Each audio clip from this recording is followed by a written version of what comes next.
Sa Sampaloc, Maynila, naaresto ng pulisya ang isang hinihinalang illegal recruiter. Naaresto rin po ang isang lalaki nagpapanggap na empleyado ng Meralco para makakulimbat ng pera. May report si Von Aquino.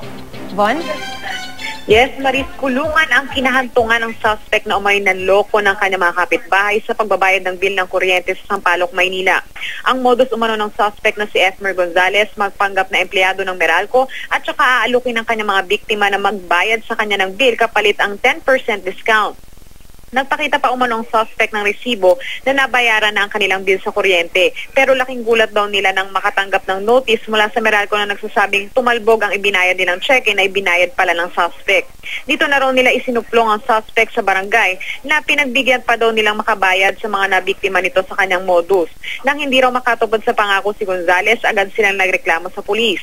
Todo tanggi naman ang suspect sa mga paratang sa kanya. Naharap sa kasong estafa at swindling ang suspect. Payo naman ng PNP sa publiko, mas mainam na magbayad na lamang ng sariling bill ng kuryente upang makaiwas sa mga manloloko. Samantala, inaresto naman ng mga tauhan ng Manila Police ang isa umanong illegal recruiter matapos na magsaang reklamo sa MPD Station 4 alas 9 ng Miyerkules. Kinilala ang suspect na si Angela Apilan. Kwento ng umano'y mga biktima, inalok sila na magtrabaho sa hotel sa London at Singapore. Nag-exam pa raw sila online para sa ina-apply ang trabaho sa London at naglabas agad ng pera para sa pagproproseso umano ng kanilang visa. Pero ilang buwan ang nakalipas, napako ang pangako sa kanilang makakapagtrabaho sa London at Singapore.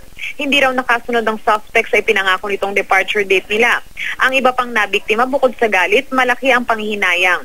Ang isa kasing complainant nagbenta pa raw ng mga ari-arian, makapagbayad lamang sa requirements at placement fee.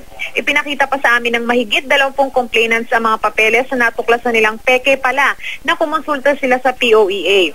Kabilang narito ang mga pekeng visa application, job order, employment contract at iba pang resibong na ang ilan ay nakapangalan pa sa suspect. Naiiyak namang itinanggi ni Apila ng mga reklamo sa kanya.